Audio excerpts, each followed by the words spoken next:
Prezados irmãos e amigos da TV Caminho Livre, graça e paz do Senhor Jesus. Estamos com mais um vídeo. No último vídeo eu tratei de colocar em xeque a data de 457 a.C. como sendo a data em que, segundo a teologia adventista, o rei Artaxerxes I, ele decreta a volta de Esdras com um grupo de sacerdotes para Jerusalém, para a reconstrução da cidade e do templo. Nós colocamos em xeque essa data. Por quê? Porque se você abre o livro de Esdras, e ali no capítulo 7 você se depara com o decreto do rei Artaxerxes, você percebe que não há no decreto de Artaxerxes nenhuma referência à volta de Esdras com um grupo de sacerdotes para a reconstrução da cidade e do templo. Não há isso. Por que não há? Porque em 457, a cidade já estava num estágio avançado de reconstrução, não estava toda completa, no sentido de estar já toda perfeita, reconstruída, porque os muros ainda estavam derrubados. Mas o templo já estava reconstruído e já estava sendo utilizado pelo povo que havia retornado do exílio babilônico. Então, em 457, segundo o próprio decreto do rei Artaxerxes, não há essa ordem para Esdras e o grupo de sacerdotes que volta com ele para a reconstrução da cidade ou do templo. Não há isso. O que há é a ordem ou o decreto de Artaxerxes permitindo que Esdras volte juntamente com um grupo de sacerdotes para reorganizar o culto, a adoração ao verdadeiro Deus no templo que já estava reconstruído. Esdras, ele vai produzir uma espécie de reforma espiritual entre o povo judeu, o povo hebreu que havia retornado a Jerusalém para a reconstrução da cidade, para a reconstrução do templo, para voltar a adorar ao Deus verdadeiro, Deus único, no templo em Jerusalém. Certo? Muito bem. Nós fizemos essas objeções. Tratamos de afirmar também que no capítulo 8 de Daniel, tudo ocorre, todos os eventos relatados ali numa ordem cronológica, de forma tipológica, ali no capítulo 8, acontecem a partir do ano 331 a.C. Começam a partir daí.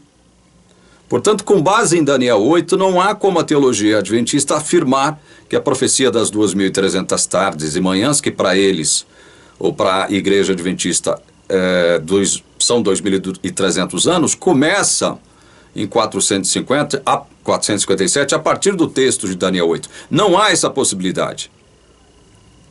Nós mencionamos também que, segundo Daniel capítulo 9, a data, ou melhor, o ano, que quando a gente fala data, você teria que estabelecer ano, mês, dia, não é verdade? Mas o ano em que sai uma ordem para a reconstrução da cidade de Jerusalém, do templo de Jerusalém, o ano em que sai esta ordem, né, este decreto, foi 538. Essa é uma data, veja bem, eu tenho poucos livros comigo que tratam desse assunto. Então, se nós estivermos interessados em fazer uma exegese minimamente acurada da palavra de Deus, nós temos que lançar mão de material que já tratou desse assunto antes de nós, ou seja, nós temos que pedir emprestado o entendimento de muitos teólogos que antes de nós já trataram desse assunto com muita profundidade, com muita exatidão, dentro daquilo que a palavra possibilita em termos de exatidão. Porque nós sabemos que nem tudo pode ser lacrado, fechado, concluído. Existem muitos detalhes que ficam no ar, não é? Mas, por exemplo, eu tenho aqui alguns livros, e eu faço questão de mostrá-los aqui. São alguns livros, dentre os muitos que existem, eu diria que na casa de centenas, que comprovam que o decreto para a reconstrução de Jerusalém, após o término do exílio babilônico, do cativeiro babilônico, é o ano 539, 538. Até nisso não há muita exatidão, mas 539, 538. Nem antes nem depois disso. Então, existem aqui, eu tenho poucos livros, mas como eu disse, há centenas de livros confirmando essa data. Eu tenho um livro aqui que trata da história dos judeus, Shimon Shama. Esse livro aqui, História dos Judeus, ele afirma que a data em que sai o decreto para a reconstrução de Jerusalém é 538. Eu tenho um outro livro também que trata do assunto e que afirma a mesma coisa. Este livro aqui do Ian McDougall, um comentário expositivo a respeito de Daniel. Também neste livro, a data afirmada, inclusive do ponto de vista histórico, é 538 a.C. Eu tenho aqui um outro livro de uma teóloga. Esse livro foi publicado aqui pela editora Cruz, que está sediada aqui em Goiânia. Daniel. As profecias de Daniel e a ascensão do governo do anticristo. Nesse livro também, a teóloga Alessandra Grangeiro afirma que o decreto para a reconstrução de Jerusalém saiu em 538. Eu tenho aqui um famoso historiador conhecido por estudiosos da Bíblia, teólogos os mais diversos, né? Estão vendo aqui? Olha só que calhamaço esse livro aqui, né? História dos Hebreus, de ninguém menos que Flávio Josefo. Flávio Josefo também afirma no seu livro História dos Hebreus que a data em que sai o decreto para a reconstrução de Jerusalém é 538 a.C. E fechando aqui com um outro livro que eu tenho, que também trata desse assunto, dentre muitos outros, e que confirma essa mesma data de 538 a.C., é esse livro aqui, ó. Revelação Messiânica, de Gerhard van Groningen. Esse teólogo é um teólogo reformado que residiu no Brasil, lecionou em vários seminários reformados aqui do Brasil. Ele escreveu esse livro fantástico, olha o calhamaço.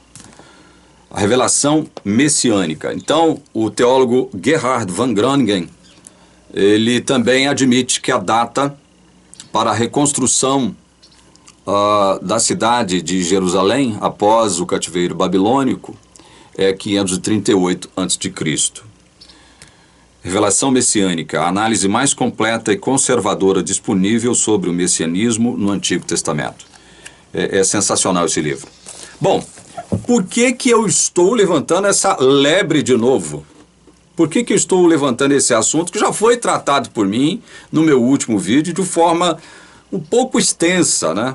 Os meus vídeos, eu confesso que os meus últimos vídeos têm sido longos. Eu sei que muita gente tem dificuldade para assistir vídeo longo aqui, mas já expliquei várias vezes que eu tenho que aproveitar a inspiração, eu tenho que aproveitar a disposição, eu tenho que aproveitar essas ideias que vão me surgindo na medida em que eu vou tratando de um determinado assunto, porque se eu parar, eu perco a linha de raciocínio, né? Se eu fizer aí vídeos de 15 minutos ou até menos, eu vou perdendo o raciocínio. Então eu tenho que aproveitar a luz que vai surgindo, né? Que Deus vai permitindo que a gente a perceba e a apreenda na medida em que a gente vai tratando da palavra de Deus. É por isso que os meus vídeos têm saído um pouco longos, né?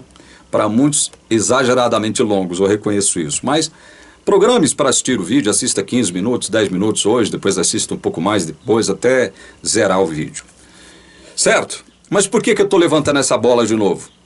É o seguinte, o meu amigo e irmão, Marcelo Atafona, ele é um geovista, por quem eu tenho muito respeito, né? Nós, vez em quando, batemos um papo, discutimos sobre alguns assuntos. E o Marcelo Atafona mandou um recado para mim no Telegram, dizendo que assistiu na íntegra o vídeo e já me disse que o meu raciocínio quanto às minhas afirmações, quanto à data de 538, estão erradas.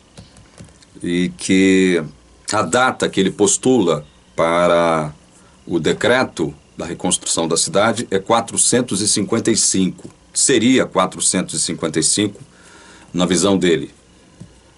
Bom, eu disse para o Marcelo Atafona que aproveitaria as objeções que ele estava me fazendo para pautar um novo vídeo aqui na TV Caminho Livre. Eu costumo responder às objeções sérias que eu recebo aqui, dentro, evidentemente, das minhas possibilidades, que meu tempo hoje é curto. Então, eu procuro responder às críticas sérias que eu recebo aqui, às objeções sérias que eu recebo aqui. Eu não dou bola para aquelas objeções maldosas, né, que têm a intenção simplesmente de nos ferir, afetar o nosso emocional, o nosso psicológico, né? Eu não dou muita bola para isso.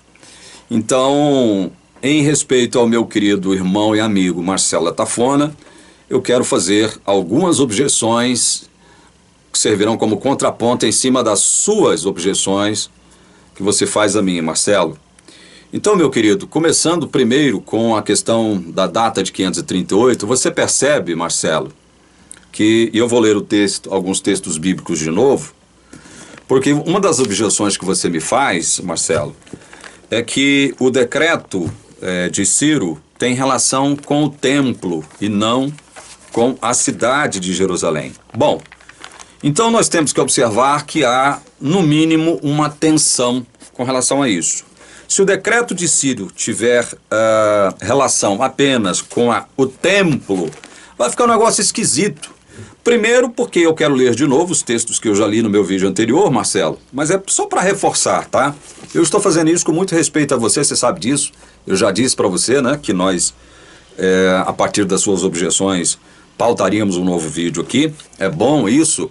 Por que é bom isso? Porque muita gente que está estudando o assunto, que está chegando agora, que tomou conhecimento desse assunto há pouco tempo, que precisa de um aprofundamento nessa questão, apreenda um pouco mais, amplie um pouco mais o seu entendimento acerca disso.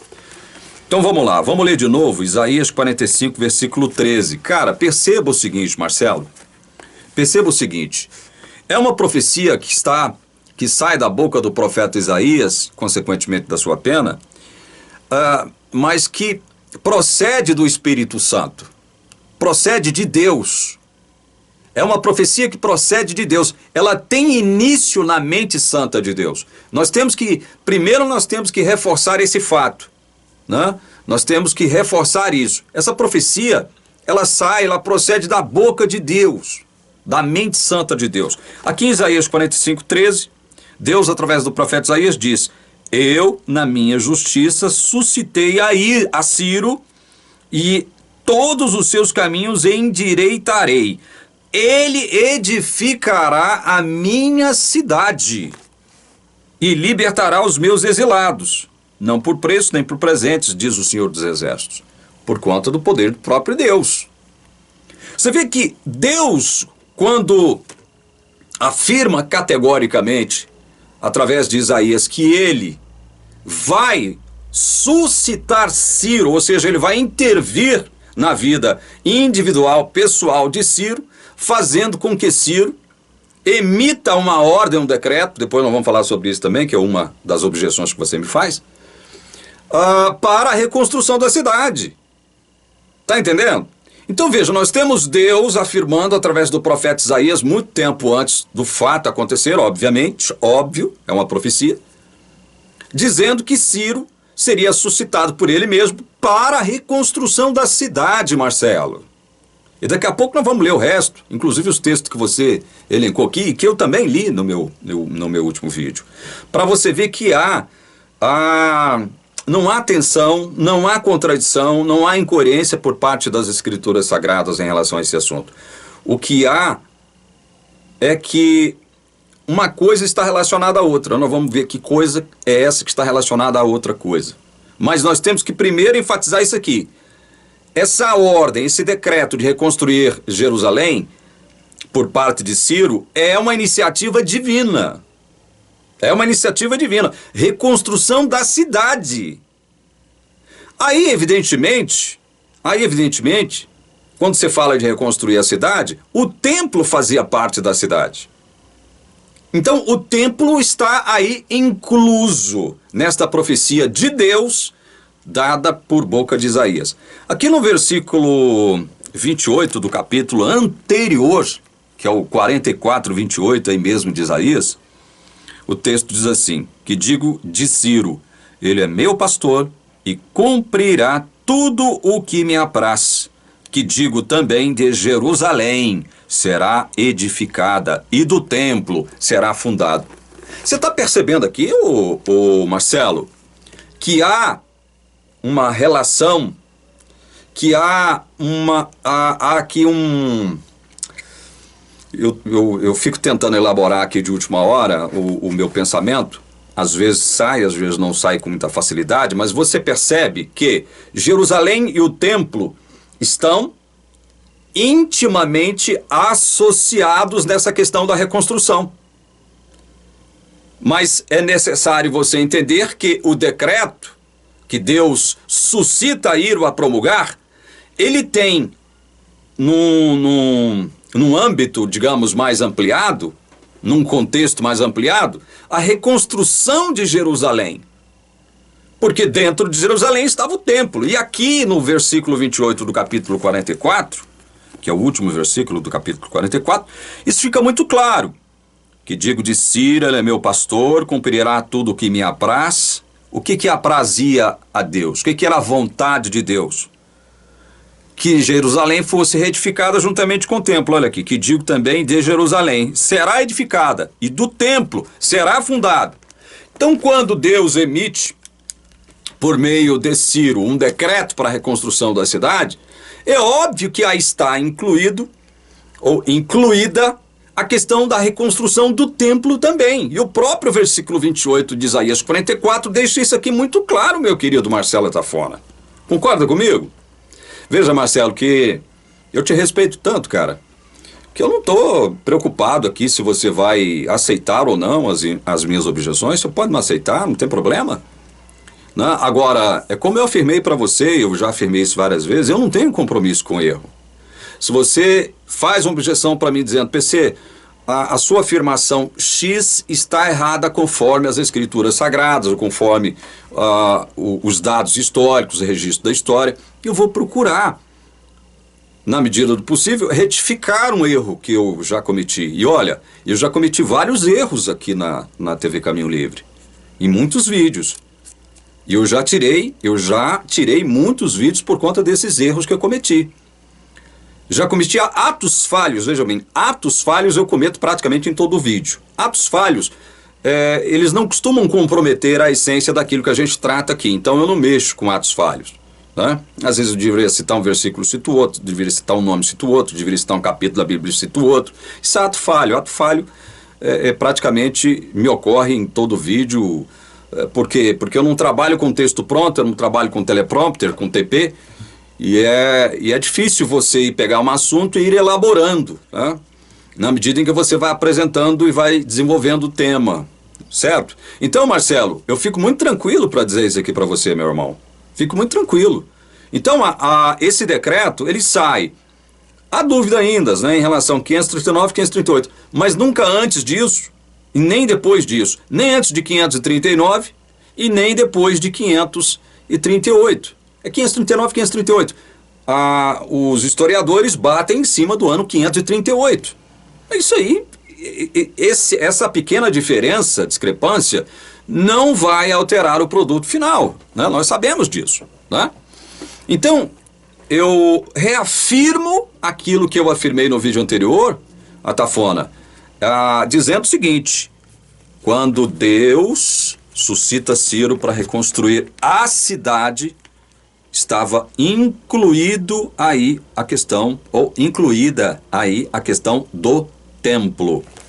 Por exemplo, quando você lê aqui Esdras, que foi um texto que eu li também, Esdras capítulo 1 e 1 em diante, no primeiro ano de Ciro, rei da Pérsia, para que se cumprisse a palavra do Senhor por boca de Jeremias, despertou o Senhor o espírito de Ciro, rei da Pérsia. Olha só. O qual fez passar pregão por todo o seu reino, como também por escrito, dizendo: assim diz Ciro, rei da Pérsia: o Senhor, Deus dos céus, me deu todos os reinos da terra e me encarregou de lhe edificar uma casa em Jerusalém de Judá. Você bate na tecla de que o decreto de Ciro tinha como objetivo a construção do templo e não da cidade. Pois é, eu estou reafirmando de novo, com base nos mesmos textos, para você, que ao se referir especificamente ao templo, isso não significaria que a responsabilidade de Ciro, segundo a intervenção divina, seria só com o templo. O próprio livro de Isaías deixa claro isso. Senão você vai colocar Isaías contra Esdras, Esdras contra Isaías. E você sabe que a gente não pode fazer isso. Nós não podemos colocar a Bíblia contra a Bíblia. Tem outro texto que eu gostaria de ler, que pode servir também, Jeremias 29, capítulo 29, versículo 10, se não me falha a memória. O Jeremias 29, 10, ele trata de dizer que, assim diz o Senhor, logo que se cumprirem para a Babilônia 70 anos, atentarei para vós outros e cumprirei para convosco a minha boa palavra, tornando a trazer-vos para este lugar. Então, isso aqui já é algo que nós já sabíamos, né? Que Deus, terminando os 70 anos de cativeiro babilônico, ele trataria de fazer com que seu povo voltasse, e nós estamos tratando justamente dessa questão aqui. Deus ordenando, suscitando Ciro, para que Ciro emitisse um decreto, ordenando e permitindo a volta de parte significativa do povo exilado, voltasse para Jerusalém, para que pudessem dar início à reconstrução do templo e da cidade. Por quê? Do templo e da cidade. Porque a Bíblia assim diz. Determinados lugares, a cidade. Em outros lugares, o templo. Isaías 44, 28, o templo e a cidade. Então veja, não há tensão, não há erro da minha parte, Marcelo, quando eu afirmo que a ordem para a reconstrução da cidade, segundo Daniel 9, 25, foi dada em 538 a.C. Esta é a data na qual os historiadores e teólogos que estudaram com profundidade e amplitude esse assunto antes de nós, procura determinar como cumprindo aqui Daniel 9, 25. Sabe e entende, desde a saída da ordem para restaurar e para edificar Jerusalém, até ungir do príncipe, a profecia tem continuidade, né? Então veja, esse é um aspecto da sua objeção, que eu reafirmo, eu não errei, eu não estou errado, tá? Eu não estou errado. Agora eu vou tratar dos argumentos que você citou aqui para combater com mais firmeza a questão da data de 538. E eu entendo por que você faz isso, né, Marcelo? Eu entendo por que você raciocina desse modo, como você expressou para mim aqui, com relação a isso. Olha, PC, não pode ser 538, porque se for em 538, 538, mais aqui as semanas de anos que vão dar lá no ungido, no Messias, né? Que todo mundo entende ser Cristo aqui, vai dar no ano de 55 a.C., de 538. Se você pega aí 483 anos, que é a soma de uma semana de anos, né? Mais 62 semanas de anos, é isso? Vamos ver direitinho? Versículo 25. Sabe e entende, desde a saída da ordem para restaurar e para edificar Jerusalém, até ungido ao príncipe, 7 semanas, é isso, eu falei uma semana, mas são 7 semanas. 7 semanas e 62 semanas. Então, até ungido um príncipe, ou príncipe, 7 semanas, 62 semanas. são o quê? São 69 semanas. Isso dá o quê? 483 anos. Se for semana de anos, se você interpretar dessa forma, dá 483 anos. Tomando como base a data de 538, essa profecia, que nos levaria até o ungido aqui do texto, segundo esse parâmetro, esse critério de interpretar as semanas de anos aqui como sendo anos mesmo, né? Os 77 aqui como sendo anos, vai dar em 55 a.C. Portanto, em 55 a.C., não veio o Messias, né? Jesus não foi batizado nesse ano, até porque seria ilógico, né? 55 a.C., antes dele mesmo. Então, esse é um dos seus argumentos, né? Eu respeito, como eu disse, eu respeito, mas eu entendo por que você está fazendo este cálculo. É porque você considera os 77, porque é isso que consta no texto original. No texto original você sabe muito bem que não aparece a palavra semanas, você é um estudioso também do hebraico, eu sei disso, né? São 77 e não 70 semanas, né? 70 vezes 7, que dá um número de 490, certo? Eu, inclusive, já tratei desse assunto aqui e deixei bem claro o seguinte: o meu entendimento, veja bem, respeitando o seu, tá, o Marcelo, e daqui a pouco a gente continua. Respeitando o seu entendimento e respeitando a sua forma de interpretar aqui as 70 semanas, eu hoje não tenho mais aquele velho entendimento, que inclusive era adventista, procedeu da igreja adventista, de interpretar os 77 da forma como você também interpreta, o Marcelo, que são 77 de anos, né? Semanas de anos, certo? Eu não tenho mais esse entendimento. 490 anos, no caso aqui, se eu interpretasse dessa forma, as semanas como sendo anos, esse período de 77, que redunda em 490, isso para mim é um período onde Deus, como ele mesmo afirma aqui na profecia dos 77, das 70 semanas, como está aí no nosso português, um período de juízos para o povo de Israel e para a cidade. Porque é justamente sobre isso que o anjo começa a falar no verso 24. Olha, 70 semanas estão determinadas sobre o teu povo e sobre a tua santa cidade. Então essas 77, que aqui no nosso português aparece como 70 semanas, foram determinadas para o povo de Israel e para a cidade de Jerusalém. Então essas 70 semanas têm a ver com o povo e com a cidade de Jerusalém. Esse é mais um ponto que reforça a tese de que quando Deus suscita o espírito de Ciro para que Ciro emita a ordem para a reconstrução, essa ordem de reconstrução, esse decreto de reconstrução, ele não estava direcionado apenas e tão somente ao templo, bem como à cidade de Jerusalém. Certo?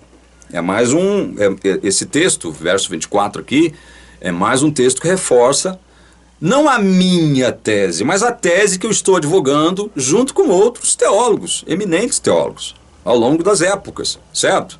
Estou falando que eu sei mais do que você não, Marcelo, pelo amor de Deus, não me entenda errado, né? Então veja, voltemos à questão aqui dos critérios da chave hermenêutica utilizada para poder interpretar as 70 semanas.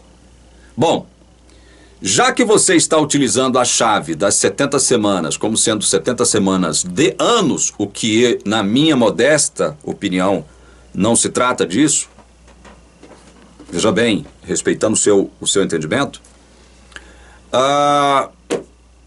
455, segundo o seu entendimento, seria a data para o início da profecia. Porque segundo você me disse lá que Artaxerxes não começou a reinar em 465, como historicamente está registrado, né? Como a história registra que Artaxerxes começou a reinar em 465 a.C., mas você diz que não, que essa data está errada, você não me apresentou nenhum texto, veja bem, eu estou falando isso com muito respeito, tá? Você não me apresentou nenhum texto de algum teólogo eminente que tenha estudado esse assunto de forma cabal e profunda para poder nós fazermos essa afirmação, certo? O que há é o seguinte, o que há é é uma harmonia no que diz respeito aos vários teólogos, quando tratam de Artaxerxes, estabelecerem o seguinte: olha, o decreto de Artaxerxes ordenando o retorno de Esdras com um grupo de sacerdotes para reorganizar o culto, a adoração a Deus no templo, que já estava reconstruído, portanto não pode ser, né, essa questão de Artaxerxes decretar primeiro aqui a Esdras reconstruir a cidade ou o templo, não tem nada a ver com isso, mas essa data é uma data já praticamente pacificada, é uma data pacificada. Eu tenho aqui eu tinha aqui, não sei onde eu anotei, aliás, não eu anotei, mas na minha Bíblia, aqui na minha Bíblia de Genebra, tem um gráficozinho. Esses gráficos nos ajudam muito, né? Esses comentários, esses gráficos nos ajudam muito. Tá aqui o gráfico. Eu vou mostrar, vou tentar mostrar aqui para reforçar o fato, Marcelo, respeitando o seu ponto de vista, de que Artaxerxes não começou a reinar em 465, como a história assim o afirma. Você disse que ele começou a reinar depois, né? Porque, segundo você, o seu filho começaria a reinar antes. Enfim. Mas olha aqui. Eu vou apontar com uma tinta amarela aqui para que quem estiver vendo, na hora que eu mostrar, possa entender. Tá? Vamos lá. Eu vou tentar mostrar aqui. Olha. Eu tenho o gráfico aqui, certo? Reis persas no tempo de restauração, 559, 404 a.C. Agora sim, tá dando para ver aí, né? Ó. Então nós temos primeiro Ciro, depois Cambises, filho de Ciro, um reinado breve desse Esmerdes aqui, foi um reinado tampão, praticamente, né? Depois tem Dario I aí. Depois Xerxes I ou Assuero. E em amarelo, olha aí o que aparece em amarelo. Artaxerxes I, que começa a reinar em 465. 465.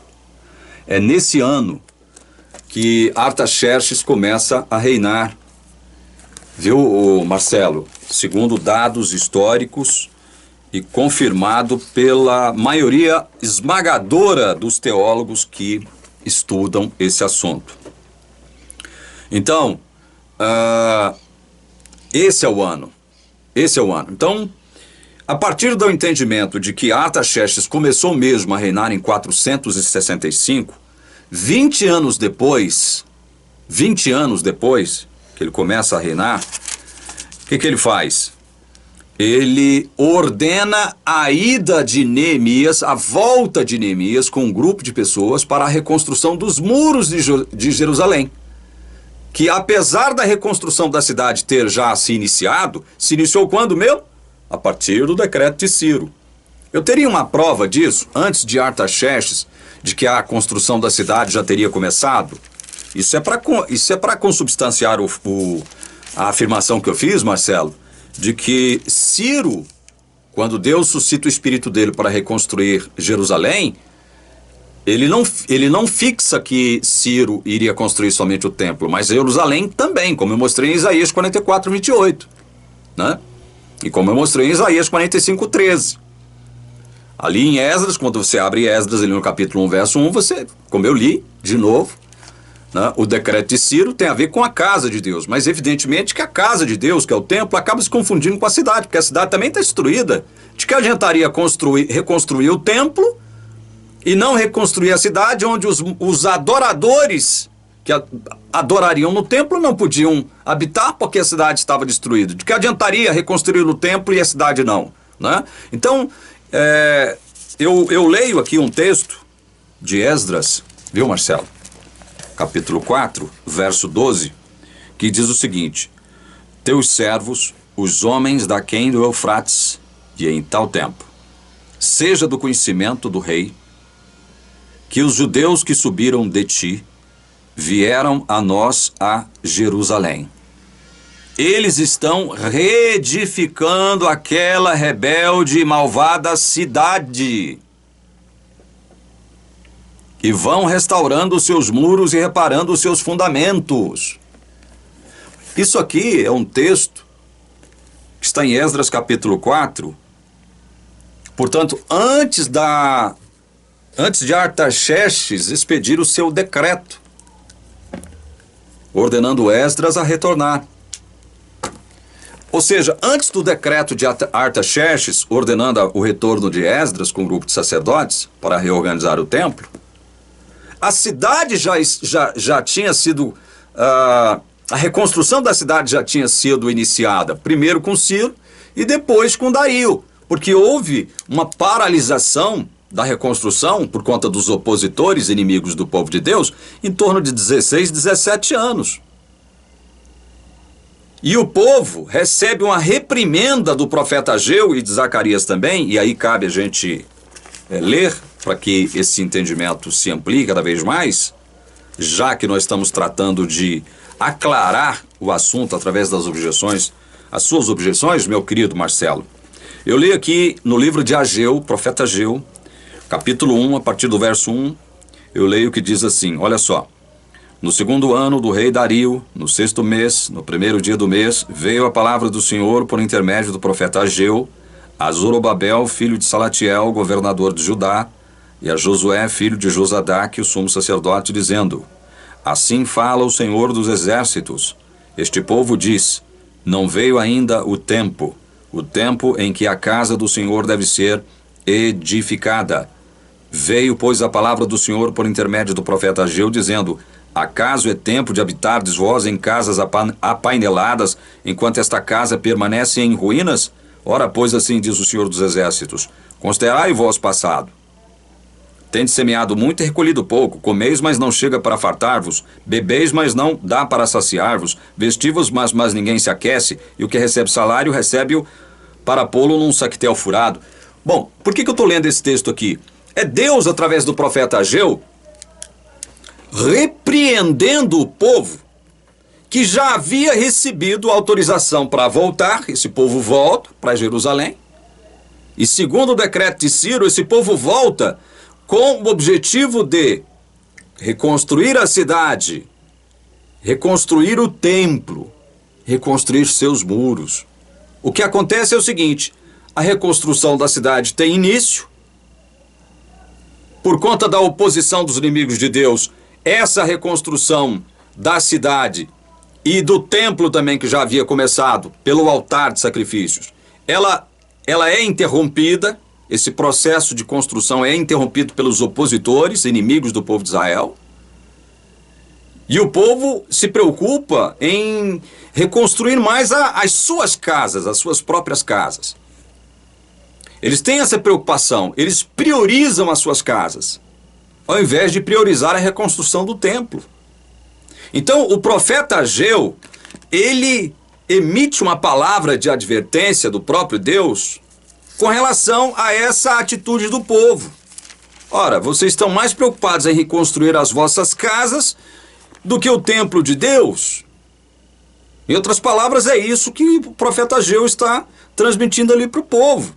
E dizendo o seguinte: olha, é por isso que tudo que vocês fazem não prospera, porque vocês estão preocupados mais consigo mesmos do que com a adoração ao Deus verdadeiro, ao Deus de Israel, que foi quem elegeu vocês, quem fez um pacto, uma aliança com vocês. Vocês estão mais preocupados com vocês mesmos do que com a manutenção dessa aliança e desse pacto através da adoração no templo.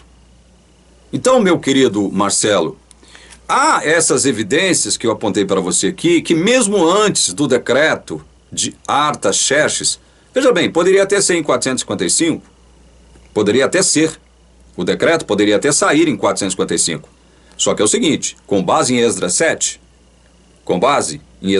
não, você vai dizer que, você vai citar então Neemias, porque foi no 20º ano de Artaxerxes que o rei Artaxerxes ordena o retorno de Neemias, né?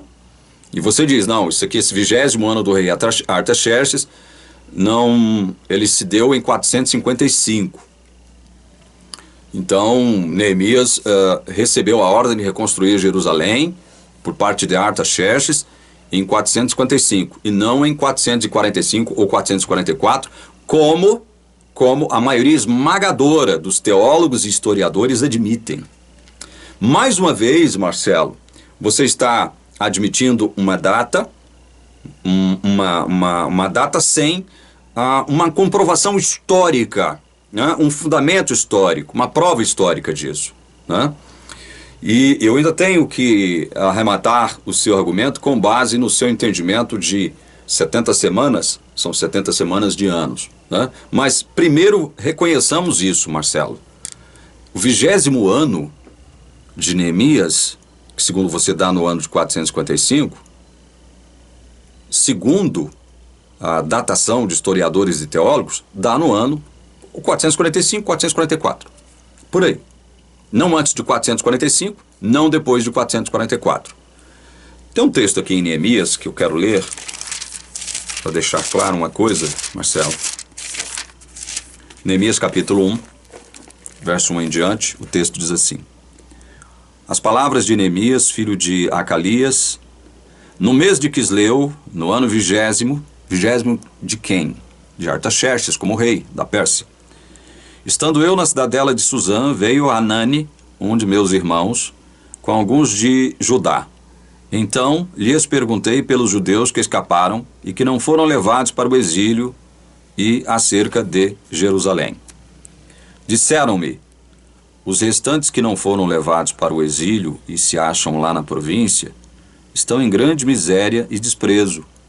Os muros de Jerusalém estão derribados e as suas portas queimadas. Então, o que leva, prioritária e majoritariamente falando, a Neemias ansiar pelo retorno à terra, especificamente a Jerusalém, é o fato dos muros da cidade e boa parte das construções das casas da cidade, da própria cidade, ali próximas ao muro, estarem ainda o quê? Destruídas, derribadas. Os muros estavam destruídos, não existia muro, não existia porta. Ou seja, a cidade estava insegura. E isso faz com que Neemias se sinta triste. Tanto é verdade que ele se apresenta ali, ele era o copeiro do rei, né? Ele se apresenta ali diante do rei Artaxerxes com um semblante de tristeza. E o rei Artaxerxes pergunta para ele: por que você está triste? Olha aqui, Neemias 2. No mês de Nisan, no ano 20º do rei Artaxerxes, uma vez posto o vinho diante dele, eu o tomei para oferecer e lhe o dei. Ora, eu nunca antes estivera triste diante dele. O rei me disse: por que está triste o teu rosto, se não estás doente? Tem de ser tristeza de coração, ou do coração. Então temi sobremaneira e lhe respondi: viva o rei para sempre. Como não me estaria triste o rosto, se a cidade onde estão os sepulcros dos meus pais está assolada e tem as portas consumidas pelo fogo? Disse-me o rei: que me pedes agora? Então orei ao Deus dos céus e disse ao rei: se é do agrado do rei e se o teu servo acha mercê em tua presença, peço-te que me envies a Judá, a cidade dos sepulcros de meus pais, para que eu a reedifique. Então o rei, estando a rainha assentada junto dele, me disse: quanto durará a tua ausência? Quando voltarás? Aprouve ao rei enviar-me e marquei certo prazo. Muito bem. Aqui no verso 8 está dito o seguinte: como também em carta para Asaf, guarda das matas do rei, o rei escrevendo o decreto para o retorno de Neemias, né? Me dê madeira para as vigas das portas da cidadela do templo, para os muros da cidade e para a casa em que deverei alojar-me. Então, esse 20º ano de Artaxerxes, segundo a maioria esmagadora dos teólogos e historiadores, acontece entre 45 e 444. Mas você, Marcelo, afirma que foi 455, né? Ou seja, em 455, então, segundo este decreto aqui de Artaxerxes, é que se deve considerar o ano inicial para a saída da ordem para reconstruir a cidade. Ora, você sabe, eu sei, e todos os teólogos e estudiosos da Bíblia que estudam este assunto, com base bíblica, com base em relatos históricos, fundamentados, que houve praticamente o quê? 4 decretos. Um de Ciro, o decreto de Dario, eu perdi o termo aqui de novo. Ele observa ali a história, né, de onde estava registrado o decreto de Ciro, e ele reedita, esse é o termo que eu estava procurando, reedita o decreto de Ciro. Então nós temos um decreto de Ciro, nós temos um decreto de Dario, que é uma reedição do decreto de Ciro para a reconstrução da cidade e do templo. Nós temos um decreto de Artaxerxes ordenando o retorno de Esdras com um grupo de sacerdotes para cuidar do culto, da adoração ali no templo, que já estava reconstruído. E nós temos aqui o último decreto de Artaxerxes, né, ordenando a volta de Neemias para reconstruir especificamente ou especialmente os muros e as portas e a parte da cidade próxima dos muros ali, que ainda estava destruída, estava em ruínas. Mas a cidade como um todo, em sua grande maioria, já estava reconstruída quando Neemias vai para lá, por ordem do decreto de Artaxerxes no seu 20º ano. A cidade já estava praticamente reconstruída. Somente as casas próximas dos muros, né, e os próprios muros e as portas que estavam destruídas. E Neemias volta com essa função básica, específica de reconstruir os muros e as portas da cidade. Certo? Então, meu querido, você percebe que há 4 decretos. Inclusive, Esdras, no capítulo 6, versículo 14, veja só, isso aqui é um relato histórico, né? Esdras, um relato histórico. Aqui no capítulo 6, versículo 14, está dito o seguinte, vamos lá. Os anciãos dos judeus iam edificando e prosperando em virtude do que profetizaram os profetas Ageu e Zacarias, filho de Ido. Edificaram a casa e a terminaram segundo o mandado do Deus de Israel e segundo o decreto de Ciro, de Dario e de Artaxerxes, rei da Pérsia. Evidentemente que Esdras faz um relato histórico e dá conta de que a cidade, o templo, estavam num processo avançado, num estágio avançado de reconstrução, graças a, evidentemente, primeiramente à vontade de Deus, né, a ordem de Deus, mas aí ele cita decreto de Ciro, decreto de Dario e decreto de Artaxerxes. Houve 4 decretos. Houve 4. 2 de Artaxerxes. Um de Ciro, um de Dario, 2 de Artaxerxes. A questão é que um decreto de Artaxerxes, que é o decreto que a Igreja Adventista assume como sendo o decreto que foi promulgado em 457, ordenando o retorno de Esdras, a Igreja assume que esse decreto é o decreto que deve ser considerado como sendo o decreto que cumpre a profecia de Daniel 9:25, desde a saída da ordem para edificar, restaurar Jerusalém. Segundo a teologia adventista, é esse o decreto.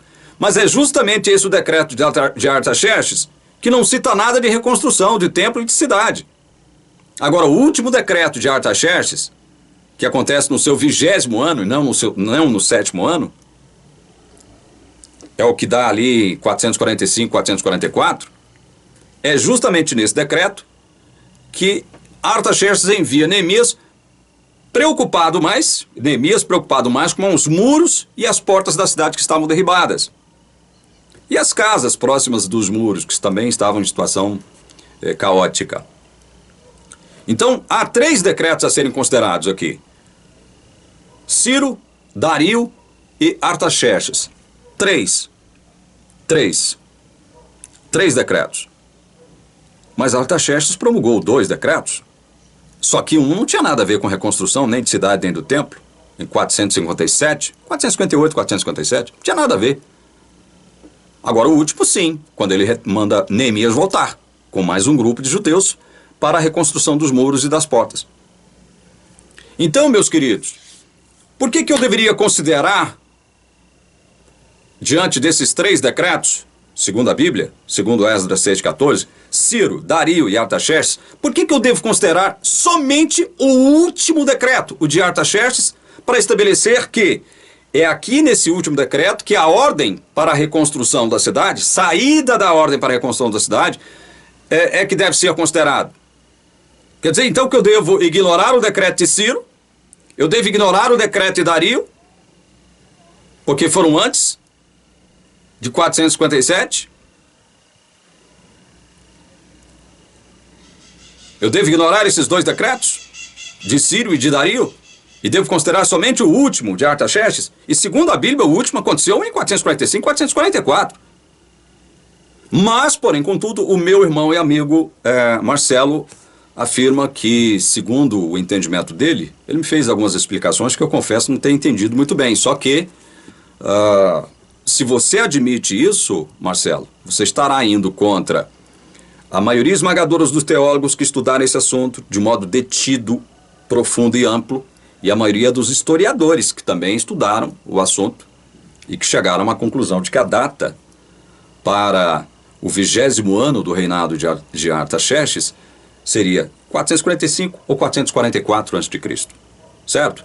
Então, assim, respeito o seu ponto de vista, não concordo com ele, e agora vamos ao último argumento, porque você tratou de fazer objeções claras a esse respeito também. Vamos lá. E que parece óbvio da sua parte, se você considerar 70 semanas como 70 semanas de anos.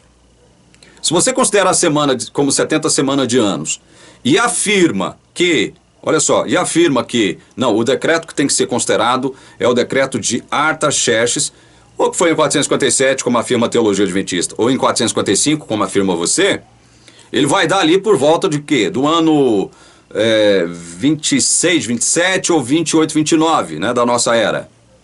Porque é quando Jesus é batizado. Não se tem uma data específica, né, gente? Vamos aceitar o fato de que é muito difícil determinar o ano exato, né, do batismo de Jesus ou da morte de Jesus. Né? A Igreja Adventista bate muito em cima da tecla do ano 31, 31, 31, 31, mas o fato é que não há como provar exatamente, né, isso. E mesmo que tivesse, isso aí não vai alterar o nosso modo de entender a profecia das 70 semanas, não. Então você, considerando as 70 semanas como sendo 70 semanas de anos, 70 setes de anos, afirma que a data que deve ser considerada é 455, porque vai dar no ano 29 o batismo, né? Ou seja, a unção do Messias, né? O ungido, a unção do Messias, aquele que seria o Messias, aliás, Mashiach.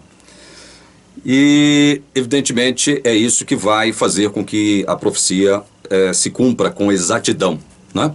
Tanto você como a sua denominação, creio eu, e os adventistas também pensam do mesmo modo. Eles têm que fazer os cálculos das 70 semanas com base nesse entendimento de 70 semanas de anos, né? Só que tem um pequeno porém, eu diria pequeno, mas com grandes implicações problemáticas para a interpretação tanto da Igreja Adventista quanto sua, Marcelo. E é o que eu vou apontar agora, por isso eu peço de novo que abram aí em Daniel capítulo 9. Daniel capítulo 9.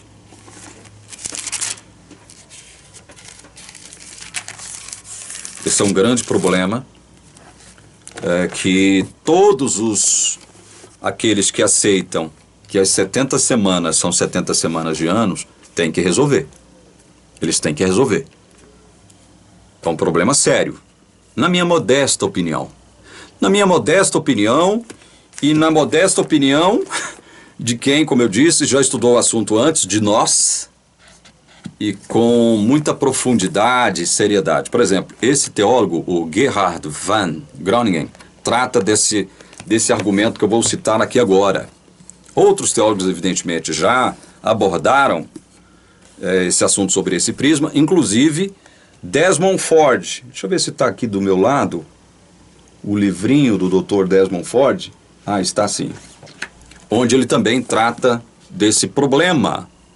para quem interpreta as 70 semanas de Daniel 9 como 70 semanas de anos. O falecido, saudoso pastor Desmond Ford, no seu livro In the Heart of Daniel, ele trata desse problema também. Então vamos lá. Eu vou ler primeiro o texto das 70 semanas e nós vamos identificar o problema, viu, Marcelo? Vamos identificar o problema aqui agora. E é com a identificação desse problema e as objeções, e essas objeções que eu vou encerrar esse vídeo, tá bom, Marcelo? Vamos lá, a partir do verso 24. 70 semanas estão determinadas sobre o teu povo e sobre a tua santa cidade, para fazer cessar a transgressão, para dar fim aos pecados, para expiar a iniquidade, para trazer a justiça eterna, para selar a visão e a profecia e para ungir o santo dos santos. Verso 25. Sabe e entende, desde a saída da ordem para restaurar e para edificar Jerusalém, até o ungido ao príncipe, 7 semanas e 62 semanas. As praças e as circunvalações se reedificarão, mas em tempos angustiosos. Depois das 62 semanas, será morto o ungido, e já não estará. E o povo de um príncipe que há de vir destruirá a cidade e o santuário. E o seu fim será num dilúvio, e até ao fim haverá guerra. Desolações são determinadas. Ele fará firme aliança com muitos por 1 semana. Na metade da semana, fará cessar o sacrifício e a oferta de manjares. Sobre a asa das abominações virá o assolador, até que a destruição que está determinada se derrame sobre ele. Gente, é óbvio que esse texto aqui é um texto muito controvertido. Ele tem sido objeto de debates os mais profundos e ao longo das eras. Não somos nós que vamos lacrar esse assunto aqui. Não somos nós não temos essa pretensão, essa vã e arrogante pretensão. Nós vamos apresentar apenas um vislumbre de um problema que se encontra aqui em relação àqueles que interpretam as 70 semanas como sendo 70 semanas de anos. É um problema que quem advoga esse posicionamento tem que resolver. E qual é o problema? O problema é que a profecia começa com a saída da ordem, que tem aqui não um sentido semântico, segundo a gramática hebraica, mas um sentido de decreto. É o sentido de, eu diria, vocabular, linguístico, né? Mesmo decreto, o sentido de decreto. Tanto é verdade que a palavra decreto aqui, para Daniel 9:25, aparece, deixa eu ver em quantas versões. Em 2 versões aparece a palavra decreto. Deixa eu ver aqui, em que versões aparece a palavra decreto. Na Bíblia de Jerusalém, aparece assim, desde a promulgação do decreto para a reconstrução de Jerusalém. Então, na Bíblia de Jerusalém aparece, ao invés da palavra ordem, aparece a palavra decreto, viu, Marcelo? E a outra palavra, e a outra versão da Bíblia, onde aparece a palavra decreto, é a NVI, Nova Versão Internacional, a partir da promulgação do decreto, certo? Então, veja, dabar, que é a palavra hebraica para ordem, é entendido por alguns tradutores como decreto. Eu não disse que, semanticamente falando, de acordo com a gramática hebraica, a palavra tem esse sentido, do ponto de vista semântico. Mas ela carrega dentro de si este sentido também, este outro sentido, de decreto, tá? Então, até aí tudo bem, eu acho que a gente não vai, né? A gente não vai brigar por conta disso também. Mas vamos lá. Qual é o problema que eu disse que repousa e que está nas mãos de todos aqueles que advogam que as 70 semanas de Daniel são 70 semanas de anos e que tem que ser resolvido? É o seguinte, a profecia determina o ano em que a cidade teria que ser reconstruída. O começo da reconstrução teria que se dar num determinado ano. A profecia determina isso. 538. Foi aí. Não adianta a gente tergiversar. Não adianta a gente deixar de lado a palavra de Deus, que atribuiu a Ciro, né, a missão de reconstruir Jerusalém. A Bíblia mesmo afirma, houve 3 decretos. Ciro, Dario e Artaxerxes. Artaxerxes foi o último. Por que eu vou deixar de considerar o decreto de Ciro e de Dario? Especialmente o de Ciro, que foi o primeiro, para considerar apenas o último. Então, você quer considerar os decretos? Tudo bem, mas se atenha aos fatos que são determinados pela palavra de Deus.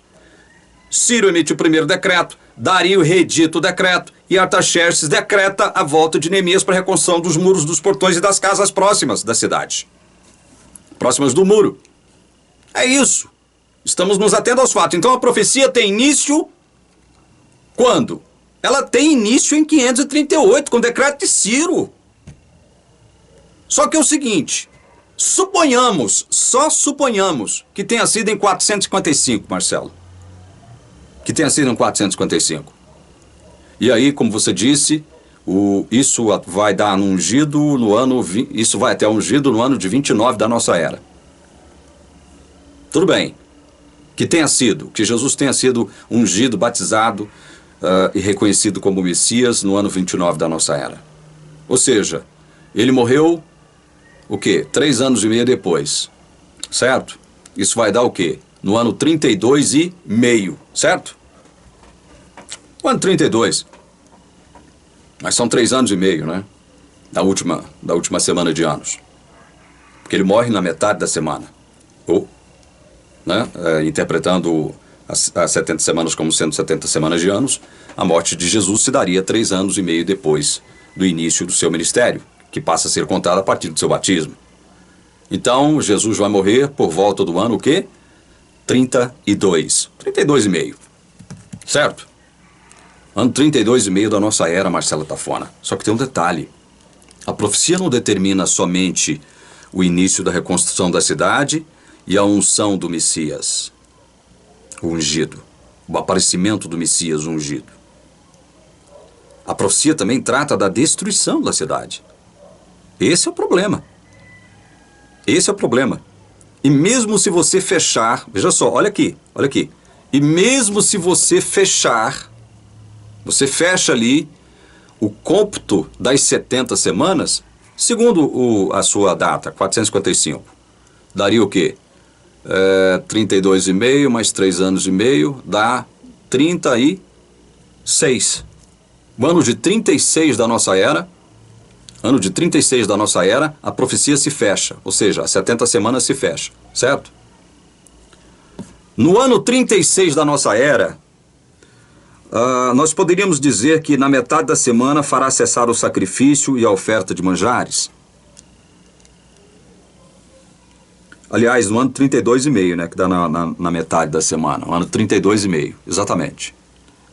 Eu pergunto a você, Marcelo, no ano 32,5, segundo a data de 455 proposta por você, que é onde supostamente Jesus teria que morrer, no ano 32,5. Os sacrifícios de ofertas deixaram de ser apresentados no templo? O que você acha, Marcelo? Porque, veja bem, isso aqui é muito claro. Os sacrifícios de ofertas cessarão. Onde é que eles eram realizados? No templo. Quando Jesus morre, os sacrifícios de ofertas deixaram de ser realizados? Você sabe que não, né, Marcelo? Você sabe que não. Eu estou falando isso, Marcelão, porque a gente é amigo, a gente é irmão. Considero você demais da conta, respeito você pra caramba. Então é o seguinte, nós temos que... Nós não, vocês, né, no caso. Vocês têm que solucionar esse problema. Solucionem esse problema de acordo com o texto bíblico, porque o texto, as 70 semanas devem começar com a ordem para a reconstrução, o aparecimento do ungido, a destruição da cidade com a consequente cessação ou supressão dos sacrifícios de ofertas. Isso se dá quando? Quando o templo é destruído no ano 70. No ano 70, Marcelo. Você sabe disso. Eu sei que você sabe. De cor e salteado isso. Então veja, meus queridos. Eu já tratei desse assunto, como eu disse. O meu entendimento é que as 70 semanas é um período de 490, 70 vezes 7, 490. Mas é um período de juízos, tanto favoráveis quanto desfavoráveis ao povo de Israel. Favoráveis àqueles que crescem no aparecimento do Messias, do ungido, como sendo o verdadeiro Messias. Desfavoráveis para aqueles que não creram. E que vai redundar, que vai desembocar na destruição da cidade e do templo, como está dito aqui na profecia. Inclusive com a supressão, com o encerramento, a cessação dos sacrifícios e ofertas, que se deu quando? No ano 70, e não no ano 32,5 ou no ano 31, como afirma a Igreja Adventista do Sétimo Dia. Vocês estão entendendo o grande problema de vocês que assumem as 70 semanas como 70 semanas de anos? Vocês têm que ir até o fim da profecia. A profecia está aqui. Está claro aqui, meus irmãos. Está muito claro.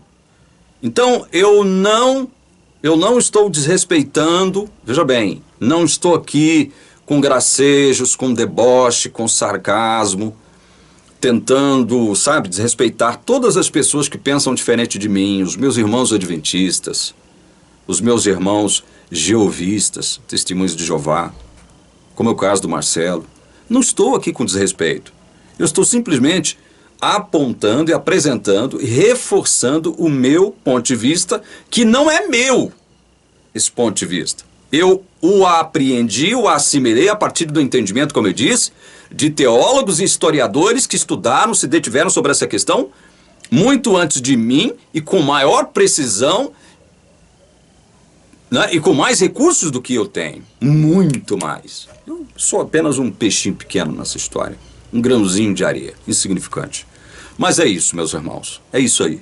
Eu estou apresentando para vocês as razões pelas quais tanto a data de 457 a.C., como a data apresentada pelo meu irmão, nobre irmão, Marcelo Atafona, como sendo 455, não podem ser consideradas. Não podem. Você pode até considerar ela para o início, né, e para o surgimento do Messias, ok. Mas e o final da profecia? Que termina com a destruição do templo e da cidade e com a cessação dos sacrifícios e ofertas, porque o templo é destruído. Então, a profecia, o período da profecia é esse, 538 a.C., 70 da nossa era. É óbvio que isso dá mais de 490 anos. É óbvio que dá mais. Mas Deus, não é interesse de Deus fazer com que essa profecia se enquadre, né, como se fosse uma conta matemática, uma equação matemática. Não é assim que Deus vê as coisas, meus irmãos. Tem que parar com isso, essa coisa de ficar marcando data. Fica marcando data para tudo. E aí, para encerrar esse vídeo, que já ficou longo, de novo, né, mais um vídeo longo, eu leio Atos capítulo 1, para encerrar mesmo, de verdade. Eu leio Atos capítulo 1. Vamos lá? Abre aí comigo. Você já esteve comigo até agora, então o que custa ler mais um texto bíblico, né? Atos capítulo 1, versos 6 e 7. Então os que estavam reunidos lhe perguntaram: Senhor, será este o tempo em que restaures o reino a Israel? Respondeu-lhes: Não vos compete conhecer tempos ou épocas que o Pai reservou pela sua exclusiva autoridade. Tempos e épocas pertencem a Deus. Foi por desconsiderarem esse texto e outros tantos que os adventistas mileritas se decepcionaram e produziram um grande desapontamento nos anos de 1843 e 1844. Foi por desrespeitar este texto e outros mais. Tempos e épocas são prerrogativas de Deus. De Deus. Deus é que se preocupa, é que tem o controle, é que tem o conhecimento, a chave para o entendimento de tempos e épocas. Não cabe a mim e nem cabe a você ficar preocupado com tempos e épocas. Isso não significa, contudo, que eu tenha que fechar os meus olhos para o que está acontecendo no meu tempo e na minha época. Não é isso que a Bíblia está falando. A Bíblia está falando que nós devemos vigiar. Agora, ficar preocupado, tentando marcar data para a volta de Jesus, tentando marcar data para a segunda volta de Jesus, tentando marcar data para a vinda do anticristo. Para com isso, meus irmãos. Tentando marcar data para a porta da graça se fechando. Pelo amor de Deus. A nossa vida vai ser baseada em tempos e épocas? Ou na fé, na confiança no Deus soberano que tem um controle de todas as coisas? Estão entendendo o meu ponto de vista aqui? Que não é meu, é bíblico. Não vos compete, disse Jesus aqui, olha, não vos compete conhecer tempos ou épocas que o Pai reservou pela sua exclusiva autoridade. Não nos compete conhecer tempos e épocas que o Pai reservou pela sua exclusiva autoridade. Certo? Eu não devo ficar preocupado com isso. Isso não deve afetar a minha confiança em Deus. E muito menos ficar fazendo presunções apressadas que não encontram sustentação na palavra de Deus. Foi por isso que os adventistas mileritas se decepcionaram grandemente em 22 de outubro de 1844 e antes também, né? Mas o maior desapontamento se deu aí. Entendem? Parem com esse negócio de ficar marcando data. Parem com essa coisa de ficar preocupados com data para isso, data para aquilo outro. Pelo amor de Deus, gente. Pelo amor de Deus. Não é esse o propósito da palavra de Deus. Que Deus abençoe você, que teve paciência, coragem e disposição para assistir esse vídeo até o final. Eu levanto a minha mão e rogo uma bênção sobre você que assistiu esse vídeo até o fim, em nome de Jesus. Amém.